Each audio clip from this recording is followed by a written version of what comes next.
Hello and welcome into another episode of Locked on Wolves. Today on the show, I'll tell you a stat that completely floored me about Karl-Anthony Towns and the Timberwolves roster as a whole. Towns compared to the rest of the Wolves roster, something that I was not expecting as somebody that's watched every single Wolves game this year. Absolutely shocked. I want to do that. I also want to look at the upcoming murderers row of opponents that the Wolves have, just how hot they've all been. And if you think the Wolves have been hot, so has every single other opponent the Timberwolves have over the next week and a half. We're going to break it all down today here on Locked on Wolves. Welcome in. You are Locked on Wolves.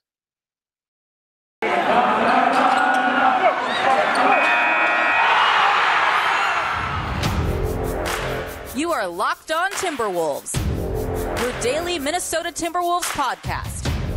Part of the Locked on Podcast Network. Your team every day.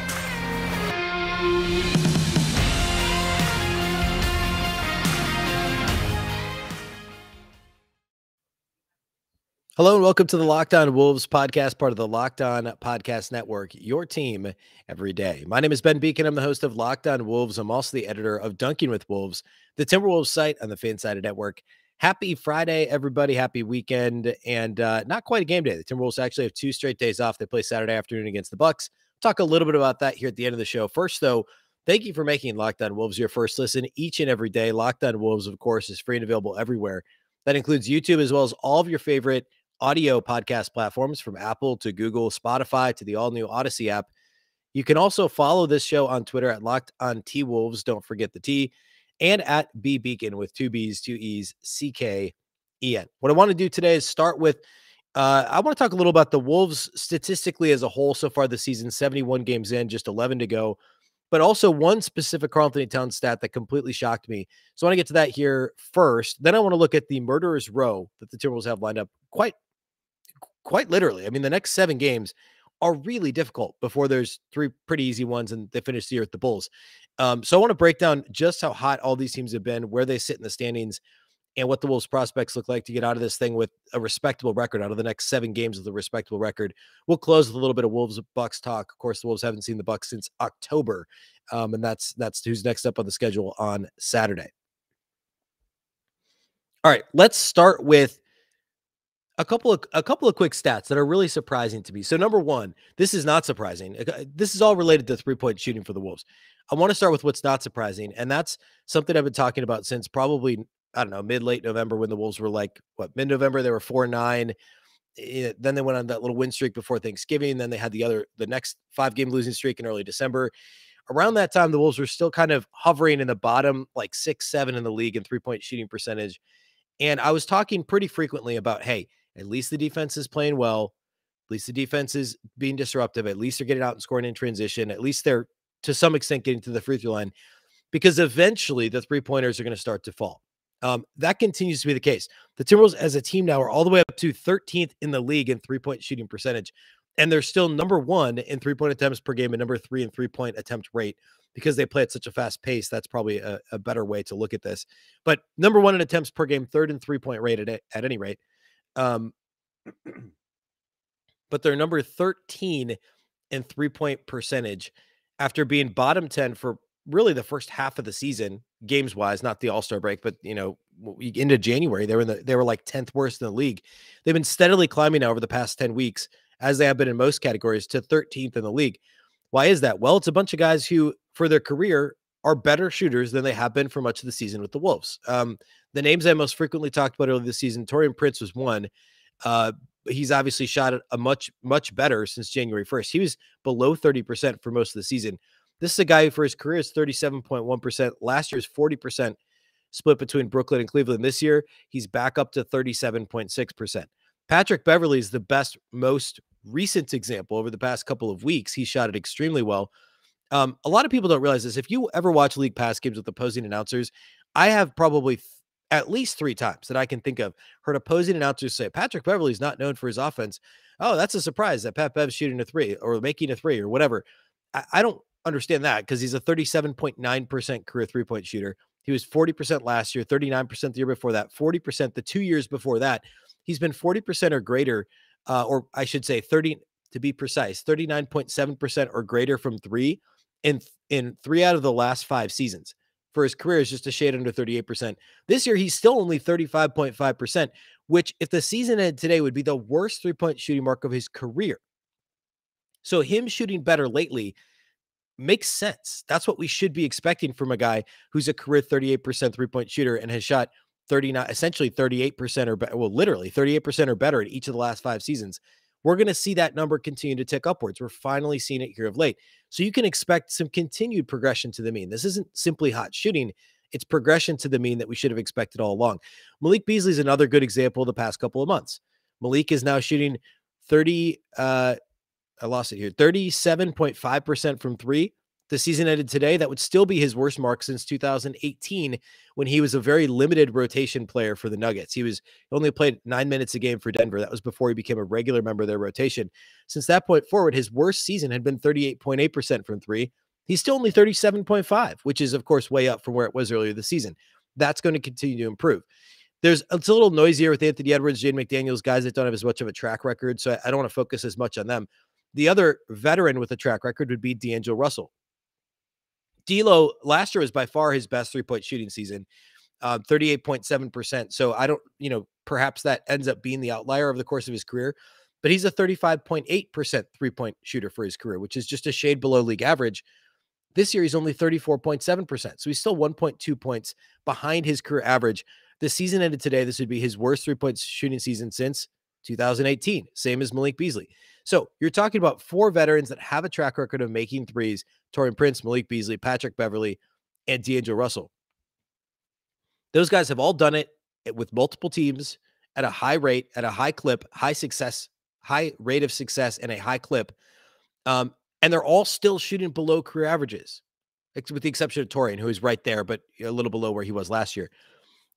There's still progression to the mean that's going to happen. The Timberwolves are still going to continue to improve as a three-point shooting team. And that's what I've been saying since the fall, since before the season. There's no excuse for this to not be a top 5 offense, because you have Karl-Anthony Towns, the versatile scoring ability of Anthony Edwards and Deangel Russell, the creation ability of all 3 of those guys, really, shot creation for others. And then you have 4 guys who still are shooting below league average from 3, below their career averages from 3, who should all be above league average, with the possible exception of D'Lo, who does a lot of other stuff. There's no reason why this shouldn't be a top 5 offense. And sure enough, we look up here on March 18th, and the Timberwolves are number 6 in offensive rating at Basketball Reference, after being, middle of the pack, well, really bottom tier in the league for the first couple of months. They've been kind of, floundering in the middle for a while, slowly creeping up the last 2 months. They're now number 6. They're going to finish the season in the top 5. Now, obviously, the next 6 or 7 games, we're going to get to this next segment, are rough. It's some teams with some good defenses out there. But this Wolves team, there's no reason they can't finish top 5 in offense. Obviously, Jaden McDaniels being out is going to hurt their defense more than it does their offense over the next couple of weeks. This should be a top 5 offensive team when it's all said and done. Okay, my stat that floors me before we get to everything, to the schedule and all that stuff. This is insane. Karl-Anthony Towns, who's the Timberwolves' best, really everything, but best three-point shooter, right? 40.8%. Nobody else is within 3 percentage points of him. Jalen Noel's 2.9% percentage points behind him. So by far the Timberwolves' best three-point shooter. He has the absolute lowest three-point rate on the team, other than only Nate Knight and Jared Vanderbilt, who, of course, don't shoot threes very frequently. Nate Knight doesn't play, but he doesn't shoot threes much, and Vando doesn't shoot threes hardly at all. Karl-Anthony Towns has the lowest three-point rate on the team easily. He's at a .302, meaning less than only 30% of his shot attempts come from outside the arc. Now, obviously, the biggest reason for this is usage rate, right? Towns has the highest usage rate on the team. That's why. But it's not good if you, I don't know. And now I'm nitpicking because I just talked about this, the top 5 offense. But that's how crazy this is, right? He's the Wolves' best three-point shooter. He has the lowest three-point shooting rate and their highest usage rate. That's how much early in the season he was playing in the post. And now lately he's in so many more face-up opportunities, face-up situations on the perimeter. And now, he was 1 of 3 outside the arc against the Lakers on Wednesday, but on Monday he was 7 of 11 in his 60-point game, because the Spurs didn't want to double him. They started playing off of him a little bit. They actually had true bigs trying to guard him on the perimeter, so they gave him more space. That's why teams aren't going to do that. Now, the Lakers play smaller, of course, than the Spurs, a lot smaller. But teams that play bigger and choose to put a big on Towns, they're going to get a 7 of 11 night right between the eyes from Karl-Anthony Towns. If you put a smaller guy in him, you're at least going to limit his 3-point opportunities. And that's part of the calculus that these teams are making. And Finch has talked about this in the media. This was, I think, over the weekend more, prior to the 60-point game on Monday last weekend, that they need to get Towns more 3-point attempts. But man, a .302 3-point rate, meaning 30% of his shot attempts are from three. The closest player ahead of him is Naz Reid, who 33.6% of his shot attempts are 3-pointers, that's another way to look at this. The top, 12 guys in the Timberwolves rotation, taking out the guys that like McKinley Wright, not counting him. So we'll actually say the top 13, if you want to include Bolmaro and everybody that would have a chance at playing or has been a rotation player at some point this season, the top 13 guys, every single one of them, at least a third of their shot attempts this season comes from outside the arc. That's insane. A third of the shot attempts of every single player in the top 13, except for Karl-Anthony Towns, comes from outside the arc. That's how you end up with a team that has the league's most 3-point attempts per game and third most in terms of overall 3-point rate. In terms of guys who more than half of them are threes, Deangel Russell, Patrick Beverly, Taurean Prince, and Malik Beazley, who is at almost 75% of shot attempts coming from outside the arc. And Towns has the lowest mark of that group. Just a crazy way to look at that. Okay, let's get to the schedule here next. We'll do that, and then we'll close by talking a little bit of Wolves, Bucks. First, though, let's talk about our friends over at BetOnline.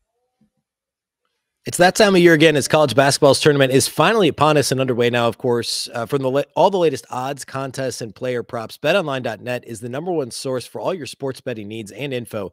BetOnline remains the best spot for all your sports scores, podcasts, and news this season. And it's not just basketball. BetOnline is your continued source for all your sporting wagering information needs, including live betting and your favorite Vegas casino games. Head to the website today or use your mobile device to learn more about the trends and action. BetOnline, where the game starts.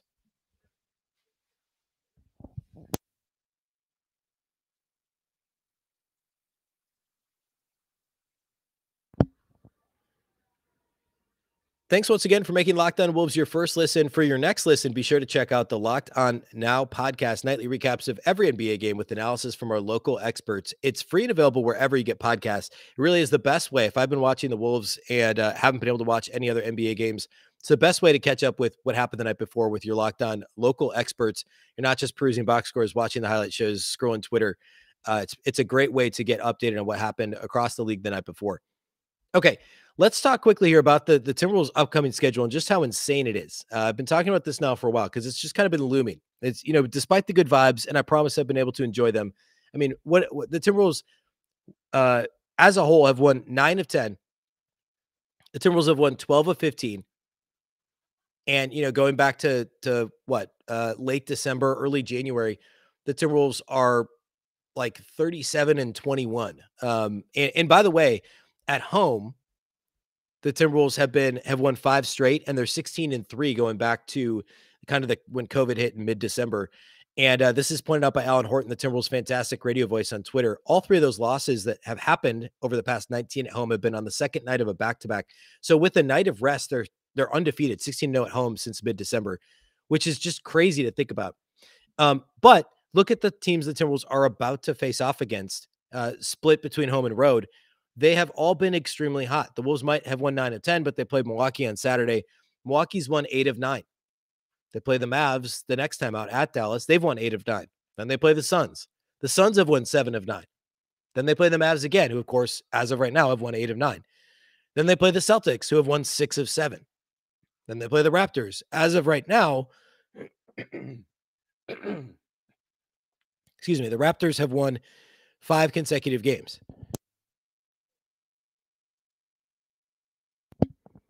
Then they play the Nuggets. The Nuggets have won 6 of 8 games. Then they close the season with Rockets, Wizards, Spurs, Bulls.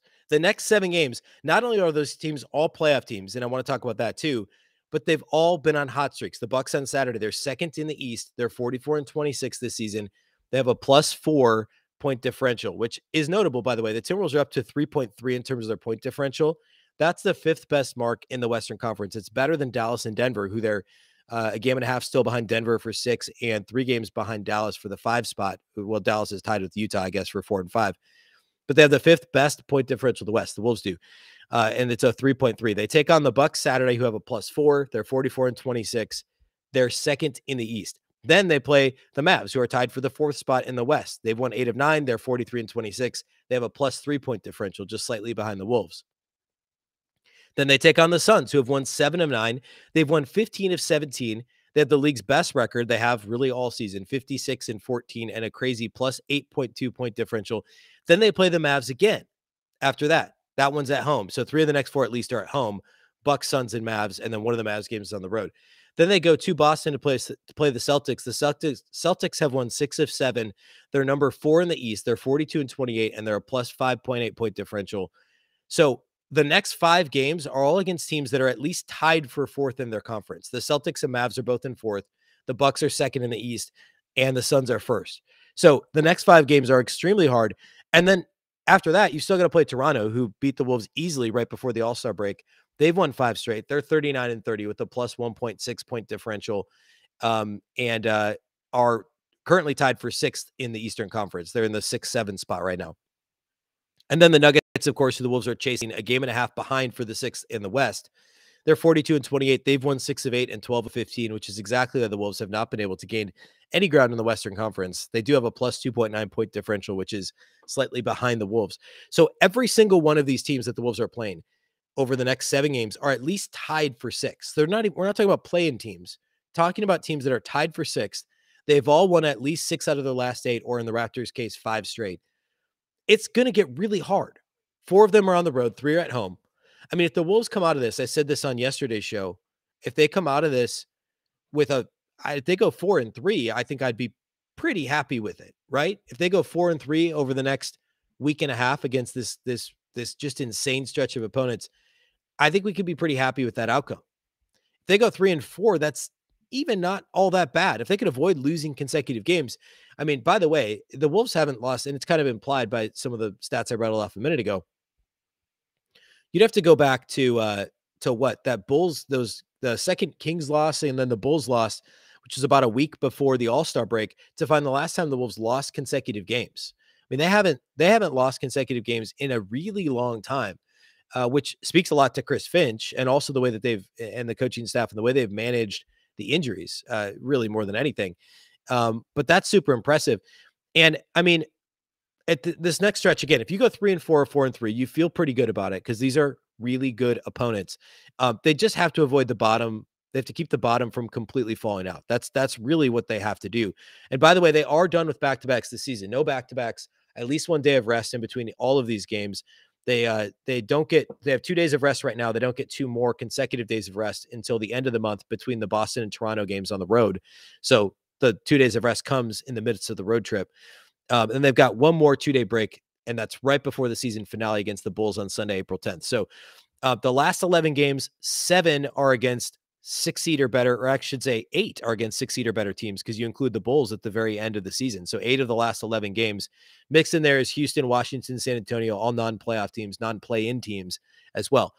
So out of this last 11, you figure if they go 6-5, that's not bad. We'd take 6-5, 12 games above 500 end the season.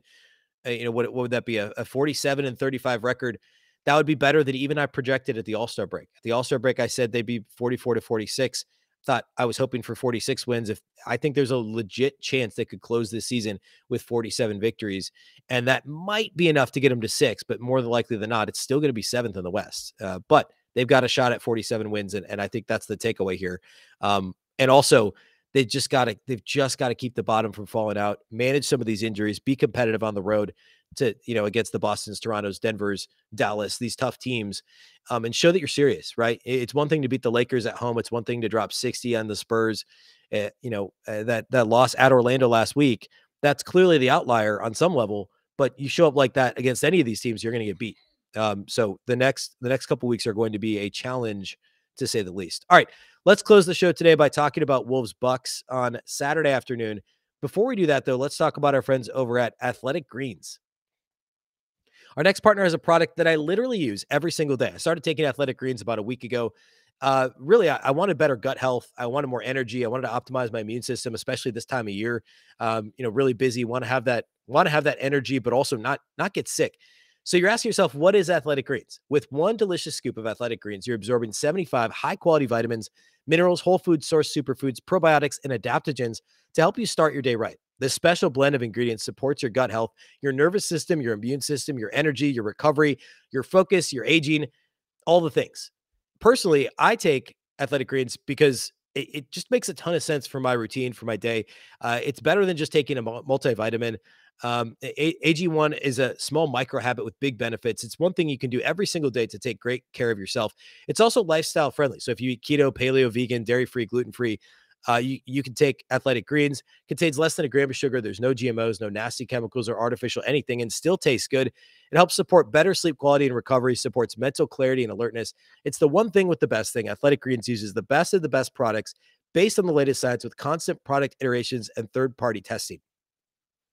Right now, it's time to reclaim your health and arm your immune system with convenient daily nutrition, especially heading through cold and flu season. It's just one scoop in a cup of water every day. That's it. No need for a million different pills and supplements to look out for your health. To make it easy, Athletic Greens is going to give you a free 1 year supply of immune supporting vitamin D and 5 free travel packs with your first purchase. All you have to do is visit athleticgreens.com/NBA network. Again, that's athleticgreens.com/NBA network to take ownership over your health and pick up the ultimate daily nutritional insurance. Let's also talk about our friends over at Built Bar. This is the time of year that I've pretty much given up on all my New Year's resolutions, but not this year. I'm sticking to my resolution to eat right thanks to Built Bar. It almost feels like it's not really a resolution though, because I actually enjoy eating them. Have you tried Built Puffs? If you haven't, you're missing out on one of Built Bar's best tasting bars. Puffs are the first ever protein infused marshmallow. They're fluffy, they're marshmallowy. They're not just a protein bar, they are a treat, and they're covered in 100% real chocolate. Puffs are a fan favorite with some incredible flavors, from yummy cinnamon churro to coconut marshmallow, banana cream pie. Delicious. They're going to be your new favorite. And remember, Built Bars are covered in 100% real chocolate, including Built Puffs. Low calorie, high protein. Replace your candy bars with these. They are better. They taste just as good. The typical candy bar can be anywhere from 200 to 300 calories. Just go to built.com and scroll down to the macros chart. You'll be absolutely blown away with the comparison. High protein, low cal, high fiber, low carb. Built Bars have just 130 calories. Most of them do. Only 4 grams of sugar, 4 net carbs, and 17 grams of protein. Compare that to your average candy bar, which is going to have 240 calories, 30 grams of sugar, and dozens of net carbs. Mint brownie, coconut almond, plenty of delicious flavors. And recently new, there's still some over at built.com, white chocolate cookies and cream. They're all delicious, and new flavors are coming out all the time. If Built thinks a flavor might be good, they'll make it.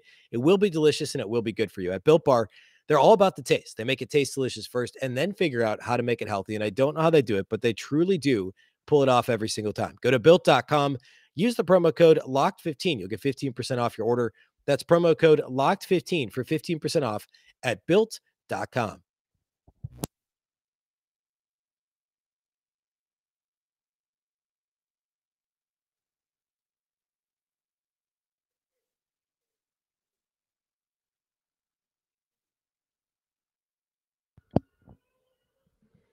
All right, let's go ahead and close the show by talking Wolves Bucks. Saturday afternoon, 4 p.m. matinee game that the Wolves will take on Milwaukee. Of course, haven't faced the Bucks since October 27th to be exact. The Wolves were 2-1 coming into that game. They had just lost at home to the Pelicans in a really disappointing. Remember, they won the opener, they beat the Pelicans, then they played the Pelicans again at home and just put up a stinker. They went to Milwaukee and won, and we're sitting 3-1 after this game. Now, Milwaukee looked a lot different than they do now. At the time, you go back and look at that game. Brook Lopez did not play in that game for the Bucks. Was not an active player at the time. Serge Ibaka wasn't on the team at the time. George Hill was a starter. He hasn't been starting for them recently. He's been coming off the bench for them. It's just a different team. Obviously, Giannis, Chris Middleton, those are the constants, and some of the other, obviously the guys who have been around, right? Also Pat Connaughton didn't play in that game too, but like Grayson Allen, still a rotation guy there. Obviously Drew Holiday. So you're looking at, well, actually Drew Holiday didn't play in that game either. Now that I say that. So no Drew Holiday in that game. No. And Connaughton's hurt now. I got the box scores mixed up. Connaughton's hurt now. No Drew Holiday then. No Serge Ibaka. no Lopez. And the Wolves came out with a win. Giannis hung 40, 16, and 7 on the Wolves in that one, but nobody else for the Bucks scored more than 16. Again, no Drew Holiday. Chris Middleton had 16 points on 16 shots in that game. Grayson Allen had 13.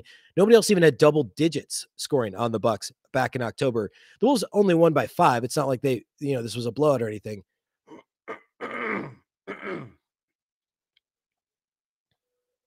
Excuse me. But the Timberwolves came out with the win with a balanced big three attack.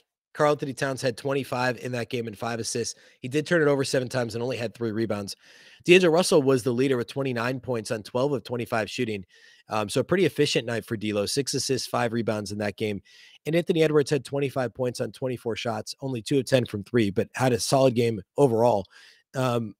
Jared Vanderbilt had a double-double as a recent addition to the starting lineup in that game, 10 points, 13 rebounds for Vando. The bench didn't do a whole lot. I mean, the Timberwolves bench as a whole in that game scored 21 points. And this was obviously before Jalen Noel's part of the rotation, before Pat Bev was part of the starting lineup. Jaden McDaniels started that game. So a completely different world back in October, but a win nonetheless for the Timberwolves. They mostly tried guarding. Remember, Vando joined the starting lineup. They mostly tried guarding Giannis with Jared Vanderbilt early in this game. He has the size to hopefully be able to withstand some of what Giannis does in terms of just, sheer force and length going to the basket. With no Jaden McDaniels, I mean, there really isn't another option. You're going to have to put Vando on him until you can't anymore, until Vando, hopefully not, but kind of inevitably gets into some foul trouble guarding Giannis. And then what are you going to do? I mean, outside of Towns, you don't have the length. Obviously, I mean, Taurean Prince will get a shot, but Taurean Prince on Giannis one-on-one is not really, it's not how you want to play. But besides Giannis, I mean, the Wolves should be able to do an okay job against the rest of the Bucks. We're still talking about one of the best, probably 2 or 3 teams in the league, I would say. I mean, outside of Phoenix, Philadelphia, you could argue Golden State. I'd probably say Milwaukee's the 3rd best team in the league, actually, ahead of Golden State. This is still a really good team, and they're the 3rd best offense in the league, but so much of that is Giannis. And if the Wolves can just limit the rest of the Bucks perimeter players, they'll have a shot at winning this one. Thankfully, it's at home. I worry a little bit about the 2 days off and then the matinee at home. It's just kind of a weird schedule that you don't see very often on a Saturday too, after not playing Friday night. So that could be a bit of a challenge as well. In terms of the Bucks, though, the Bucks don't play till Saturday either. So they also have 2 days off coming into this game. So it's the same amount of rest, except for the Bucks, of course, are traveling into Minneapolis. Milwaukee, for what it's worth, they are 5th in 3-point attempt rate and 4th in 3-point percentage. So those perimeter players are happy to surround Giannis and just knock down threes all day. You got Drew Holiday's, 41% from 3 on the season. Chris Middleton's 38%. Bobby Portis is over 40%. He's kind of their, plays a ton of, really just plays center for them. Grayson Allen over 40%. George Hill's not shooting the ball well from 3, and he's now, again, more of a bench guy than anything else. But they've got 4 rotation guys shooting over 40% from 3. You include Brook Lopez in that as well. The Wolves have 1 guy shooting better than 40% from 3. We talked about that earlier. That's Karl-Anthony Towns, who also has the team's lowest 3-point attempt rate besides Jared Vanderbilt of a regular rotation member. This is, the Wolves could, if they fall behind quickly in the 3-point column, they're going to be in trouble. Also, the Bucks draw a ton of fouls.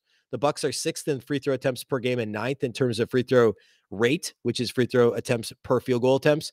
The Wolves remain worst in the league at committing fouls and at allowing opponents to shoot free throws. That's what worries me the most. The 3-point shooting, I know that the Bucks are one of the league's best, but the Wolves have been shooting the ball lights out from outside the arc anyway. It's the free throw rate. And I talked about this post-game pod for Thursday. The Wolves have done a great job the last 3 games, Miami, San Antonio, and the Lakers game.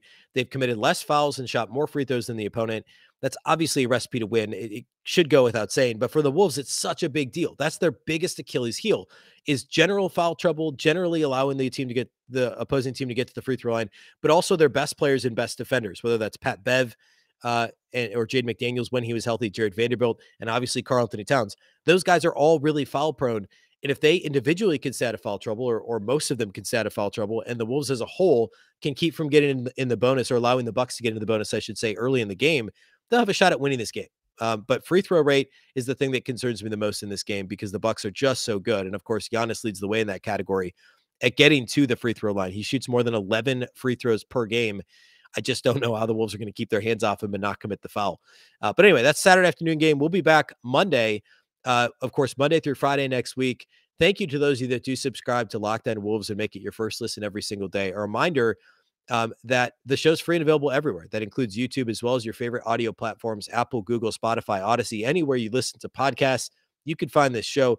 You can also follow on Twitter at Locked On T-Wolves and at Beecken with 2 B's, 2 E's, CKEN. That's all we have for today. Thanks again for listening to the Locked On Wolves podcast, part of the Locked On Podcast Network. Remember, the Locked On Network is your local experts on all the biggest stories. And also, again, thank you for making us your first listen. You can make your second listen Locked On NBA, and that's Locked On experts covering the biggest stories around the NBA every single Monday through Friday in less than 30 minutes. It's free and available wherever you get podcasts. Once again, I'm Ben Beecken. This is the Locked On Wolves podcast, and we'll catch you next time.